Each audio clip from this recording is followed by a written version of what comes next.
Hello दोस्तों, आज के इस वीडियो में हम लोग रिएक्शन करने वाले हैं my best friend call police on me, जिस वीडियो को बनाया गया है टिकट इंसान द्वारा। चलिए दोस्तों, फटाफट वीडियो को शुरू करते हैं। जो वीडियो को पसंद आए तो वीडियो को लाइक कर दीजिए, चैनल पर नए तो चैनल को सब्सक्राइब कर दीजिए और वीडियो अच्छा लगे तो अपने दोस्तों के साथ शेयर कीजिए। चलिए शुरू करते हैं। तो ये बात है उस जमाने की। Story time. तो ये बात ना मेरे कॉलेज के 4th ईयर की यानी कि फाइनल ईयर की है। उस वक्त का मेरा जो बेस्ट फ्रेंड था जिसको हम इस वीडियो के लिए बुलाएंगे चड्डी। तो मैंने और मेरे बेस्ट फ्रेंड चड्डी ने एक कोर्स लिया था साथ में जिसका नाम बहुत ही वियर्ड था, SSSBB, ट्रिपल SBB, जिसकी फुल फॉर्म तो मुझे याद भी नहीं है, stochastic simulations of something something of biology. हमने इंजीनियरिंग में रहते हुए बायोलॉजी का कोर्स लिया। बहुत बढ़िया। सारे असाइनमेंट्स प्रोजेक्ट्स वगैरह ग्रुप में करने होते थे। तो चड्डी और मैंने टीम बना ली क्योंकि obviously he was my best friend. तो हमने अपना ग्रुप बनाया एंड सारे प्रोजेक्ट्स वगैरह करने लग गए साथ में। एक्चुअली झूठ क्या ही बोलूँ मैं, हर ग्रुप प्रोजेक्ट की तरह हमारे ग्रुप में एक ही बंदा काम करता था और अनफॉर्चुनेटली इस ग्रुप में वो चड्डी था। मैं कुछ नहीं करता था। क्योंकि मेरी 3rd ईयर के एंड में प्लेसमेंट हो चुकी थी ऑलरेडी, मेरी नौकरी लग चुकी थी। तो मेरे को तो अब नंबर्स वगैरह से कोई फर्क ही नहीं पड़ता था। मैं तो बस चिल मारता था कॉलेज में, हॉस्टल रूम में अपने पड़ा रहता था, पूरे दिन गेम खेलता था। तो मुझे नंबर से कोई फर्क नहीं पड़ता। लेकिन चड्डी की प्लेसमेंट अभी तक नहीं हुई थी, तो उसको जॉब चाहिए थी, उसके लिए नंबर इंपॉर्टेंट थे। तो वो लगा रहता था, सारे असाइनमेंट सारे प्रोजेक्ट्स वगैरह अकेले बनाता था। अच्छा, ये ट्रिपल SBB के अलावा एक और कोर्स था जो मैंने और चड्डी ने साथ में ले रखा था, उसका नाम था IR, इंफॉर्मेशन रिट्रीवल। इसमें भी चड्डी और मैं साथ में ही एक ही ग्रुप में थे, हमें साथ में ही असाइनमेंट्स बनाने पड़ते थे। खैर, अब इसके बाद ना फाइनल प्रोजेक्ट सबमिशन वाला टाइम आया। फाइनल प्रोजेक्ट्स की वेटेज, उसके मार्क्स सबसे ज्यादा होते हैं, ठीक है। तो बहुत ही आदर्श नागरिकों की तरह हमने डिसाइड करा कि ट्रिपल SBB का फाइनल प्रोजेक्ट जो है वो चड्डी बनाएगा और IR नामक इस सब्जेक्ट का फाइनल प्रोजेक्ट मैं बनाऊंगा। तो चड्डी ने 4-5 दिन बैठ के मेहनत से प्रोजेक्ट बनाया, सबमिट करा और हमारे उसमें से 30 में से 30 नंबर लगे प्रोजेक्ट में, हाईएस्ट पूरी क्लास में। लेकिन जो प्रोजेक्ट मैंने बनाया था उसमें हमें 30 में से आई थिंक 11 या 12 मिले थे, क्योंकि जब गूगल से कॉपी करके कोड उसको चेंज चूंज करके उसको सबमिट करूंगा, उस चीज के लिए क्या ही नंबर देता प्रोफेसर हमें। अब मेरी वजह से चड्डी को मिले 11, लेकिन चड्डी की वजह से मुझे मिले 30। वो अंदर ही अंदर उसको गुस्सा आ रहा था मुझ पे, पर वो कुछ बोल नहीं पा रहा था। बस ऐसे मानो जहर का घूंट पी लिया बेचारे ने एंड बात वहां पे खत्म होने ही वाली थी। बट फिर उसके बाद हमारा फाइनल एग्जाम वाला डे आ गया। अब जैसा मैंने बताया, मुझे कोई फर्क पड़ता ही नहीं मेरे कितने भी नंबर आएंगे। मैं आधा घंटा पढ़ के चला गया पेपर देने के लिए कि भगवान भरोसे हूं मैं, तो आ जाएंगे नंबर तो ठीक है, फेल तो मैंने वैसे ही नहीं होना। 30 में से 30 तो आ ही चुके हैं ना प्रोजेक्ट में, तो फेल तो वैसे ही नहीं होना। तो मैंने ले भाई चले पेपर देने। लेकिन मेरी किस्मत उस दिन मतलब ऐसा था उस दिन कि मैं जबरदस्ती भी चाहता ना कि मैं फेल हो जाऊं तो भी नहीं होता। अब देखो, कॉलेजेस में ना हर टीचर के असिस्टेंट्स होते हैं जिनको बोलते हैं टीचिंग असिस्टेंट, TA जो होते हैं वही इन्विजिलेटर होते हैं, वही चेक वगैरह करते हैं, नजर वगैरह रखते हैं स्टूडेंट्स पे पेपर वाले टाइम पे। एंड हर क्लास में एक वो वाला स्टूडेंट होता है ना जो बहुत तेज होता है, जिसकी सबके साथ सेटिंग होती है, सबके साथ जुगाड़ बिठा रखा होता है उसने। इस क्लास में हमारा वो लड़का था, उसको हम बुलाएंगे पिंकू।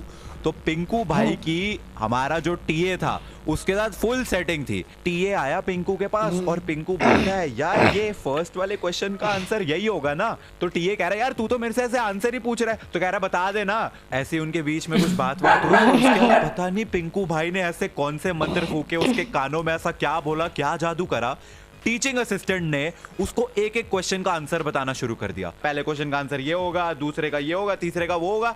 और मेरी किस्मत, मैं साइड में बैठा हुआ हूँ। अरे मेरे को तो फोकट में आंसर मिल रहे हैं भाई, मैं चीटिंग नहीं कर रहा, मैं कुछ नहीं कर रहा, मुझे तो बताया जा रहा है ना मेरे तो कान में। अब मैं कैसे, क्या कान बंद करके बैठ जाऊँ? मेरे कान तक आ रही है आवाज, तो जो वो बोल रहा है मैं भी लिखे जा रहा हूँ। पूरा पेपर उसने बताया और पूरा पेपर मुझे पता चल गया, बल्ले बल्ले हो गई भाई। बट इसकी वजह से हुआ क्या, मेरे फुल मार्क्स मेरे रिटर्न में भी फुल आ गए, मेरे प्रोजेक्ट में भी फुल आ गए, मेरे इस सब्जेक्ट में आए 10 में से 10 CGPA। मेरे को क्या है, मेरे को तो नंबर से कोई फर्क ही नहीं पड़ता। लेकिन किसको फर्क पड़ता है? चड्डी भाई को जब ये बात पता चली कि टीचिंग असिस्टेंट ने पूरा का पूरा पेपर हमें बता दिया था, चड्डी की तो जल गई, क्योंकि चड्डी के नहीं है फुल, उसकी 8 है CGPA, क्योंकि वो तो पढ़ के गया था, अपनी मेहनत से कर रहा था पेपर, उसको चीटिंग नहीं करवाई किसी ने। सारे असाइनमेंट्स उसने करे पूरे सेमेस्टर, प्रोजेक्ट्स उसने बनाए, पेपर के लिए पढ़ के वो गया और उसकी आई 8। और जिसने कुछ नहीं करा था, एक भी असाइनमेंट प्रोजेक्ट कुछ नहीं करा था, पढ़ के तक नहीं गया था, मैं, उसकी आ गई 10। ये कैसे हो गया भाई? तो चड्डी तो टीचर के पास चला गया था कंप्लेंट करने, उसने बता दिया कि इन सब ने चीटिंग वीटिंग करी है, लेकिन टीचर ने कोई एक्शन लिया ही नहीं, थैंकफुली। एक बार फिर से चड्डी ने जहर का घूंट पी चड्डी लिया। निकल गई। अब उसको सही बात किसी से है। दिक्कत नहीं है सिवाय मुझसे, उसको सिर्फ मुझसे दिक्कत है अब, क्योंकि मेरी वजह से उसके नंबर नहीं आए, लेकिन उसकी वजह से मेरे बहुत ज्यादा नंबर आ गए, तो वो बस मुझसे ही नाराज है अब इसके बाद क्या हुआ कि जब भी हमारे बीच में ऐसे लड़ाई वगैरह या एक दूसरे से नाराजगी होती थी, तो हम आसपास की किसी खाने वाली जगह पे जाते थे, वहां पे खाते पीते थे, चिल मारते थे और एकदम ऐसा नाराजगी वगैरह भूल जाते थे। तो चड्डी आया मेरे रूम में मुझसे पूछने कि भाई चलें कुछ खाने पीने। मैंने मना कर दिया, क्योंकि मैं YouTube के लिए वीडियो रिकॉर्ड कर रहा था। मैंने बोला भाई मैं वीडियो रिकॉर्ड कर रहा हूँ, आज नहीं जा सकता, आई एम सॉरी। तो वो चला गया, उसको लगा कि मैं मतलब उसको ऐसा इग्नोर वगैरह कर रहा हूँ, एंड वो मुझसे नाराज होकर अपने रूम में चला गया। जब मैंने वीडियो रिकॉर्डिंग खत्म कर ली, तभी मेरे को रियलाइज हुआ कि यार शायद वो मुझसे नाराज है, तो मैं उसके रूम में गया। अब चड्डी की ना एक आदत थी कि जब वो किसी से नाराज हो जाता था, तो वो ऐसा इग्नोर मारता था जैसे वो बंदा एग्जिस्ट ही नहीं करता। तुम वहां पे खड़े रहोगे, उसको बुलाते रहोगे, लेकिन वो तुम्हें ऐसा लड़कियों से भी ज्यादा बुरा वाला इग्नोर मारेगा, तुम्हारी गर्लफ्रेंड से भी ज्यादा बुरा इग्नोर करेगा तुम्हें। तो चड्डी ऐसा ही था। अब मैं चड्डी के रूम में गया और मैं उससे बात कर रहा हूँ, मैं वहां पे खड़ा हुआ हूँ, एंड वो मेरी तरफ देख ही नहीं रहा, इग्नोर। मैं 5-10 मिनट उसको बुला रहा हूँ, वो इग्नोर किए जा रहा है। मैं वापस अपने रूम में चला गया।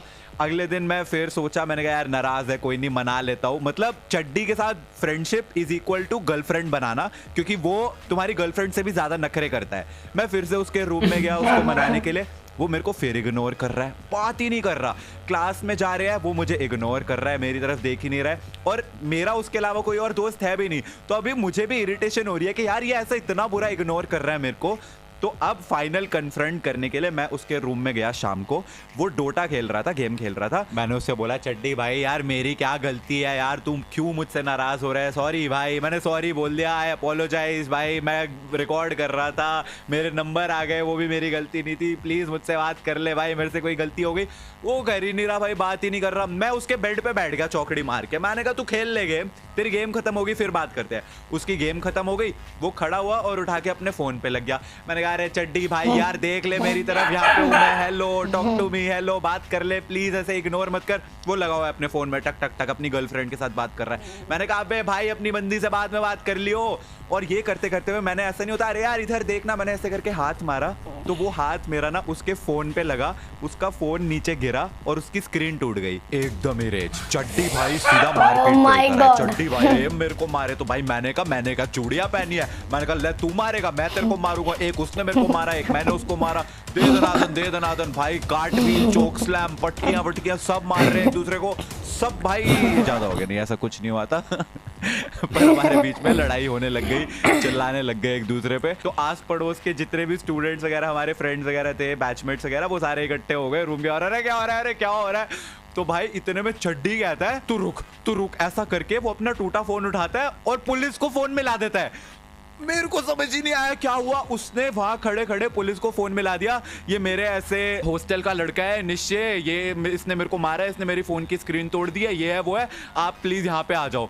एंड मैं कह रहा हूँ एक सेकेंड, फिजिकल फाइट तो हमारे बीच में जो हुई वो तो ठीक है, लेकिन प्रूफ इसके पास है कि इसका फोन टूटा है, उसके पास उसके फोन की टूटी हुई स्क्रीन है एज प्रूफ, तो ये तो दिखा देगा, मेरे को जेल ले जाएंगे।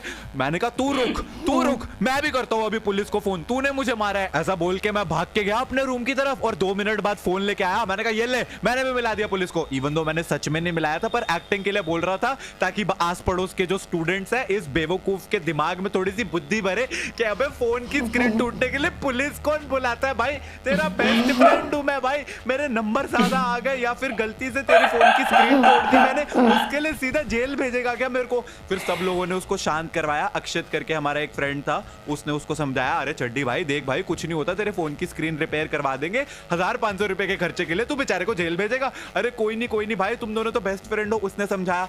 मैंने चड्डी को बोला, भाई चड्डी भाई तू क्यों भाई ऐसे कर रहा है, देख मैंने भी पुलिस बुला दिया है, तूने भी पुलिस बुला दी है, दिया है, दोनों ने पुलिस बुला दिया है, देख क्या होगा भाई, दोनों जेल जाएंगे, तू भी तो जेल जाएगा ना मारने के लिए मेरे को। वो फिर उसके शायद बुद्धि में थोड़ी सी बुद्धि आई और फिर उसने पुलिस को फोन करके बोला कि नहीं आप मत आओ, सब कुछ सॉर्ट हो गया ऐसा ऐसा। उसका चड्डी मेरे को कहता है अब तू भी पुलिस को फोन करके मना कर। मैंने कहा मैंने सच में नहीं बुलाई सर, मैं आपकी तरह बेवकूफ नहीं हूँ कि इतनी छोटी सी लड़ाई पे सीधा पुलिस को बुला दूं। But I swear I can't forget that day.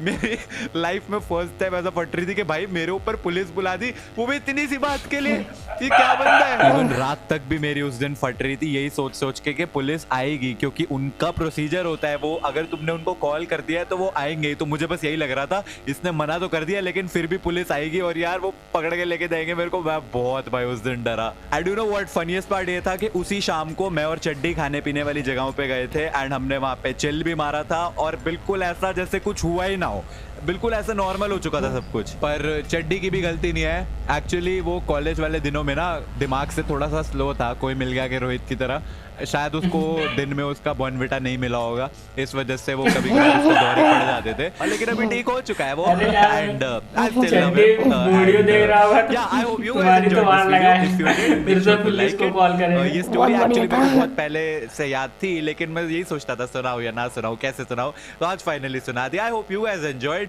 And I will see you guys in the next video. तब तक के लिए थैंक्स फॉर वाचिंग। काफी मजा आया दोस्तों, चड्डी की तो चड्डी ही होता है। सही बात है। वैसे अगर चड्डी वीडियो देख रहा होगा तो क्या सोच रहा होगा? सोच रहा होगा कि ये कैसे लोग हैं, कहाँ से आते हैं ये लोग, ये मेरे ऊपर ही रोस्ट कर डाला। कॉलेज में भी नहीं छोड़ा, यहाँ भी नहीं छोड़ा मुझे। बहुत मजा आया दोस्तों इस वीडियो में। तुमको सबसे ज्यादा मजा कहाँ पे है? मुझे जब उसका फोन तोड़ देता है उसके बाद तो वो पुलिस बुला देता है, ऐसा ऐसा है वैसा ऐसा है, और इग्नोर जब करा जैसे गर्लफ्रेंड इग्नोर कर रहा हो इसे। अब मुझको सबसे ज्यादा मजा वहाँ पे आया था जहाँ पे इसका नंबर ज्यादा आ गया था। मतलब कि आदमी इतना मेहनत किया, इतना पढ़ा लिखा, इतना सब असाइनमेंट प्रोजेक्ट किया, उसका सिर्फ 8। और ये भाई साहब से मस्त चिल मार कर डोटा खेल रहे थे और वहाँ पर पहुंचे 10 नंबर पा के। वाह वाह वाह वाह। वही बात है ना। वैसे दोस्तों आपका कौन सा फेवरेट पार्ट था नीचे कमेंट बॉक्स में कमेंट कीजिए, और हमें कौन से वीडियो पे रिएक्शन करना चाहिए नीचे कमेंट बॉक्स में कमेंट कर दीजिए। तो हम मिलेंगे आपको एक नए रिएक्शन वीडियो में, तब तक के लिए बाय बाय।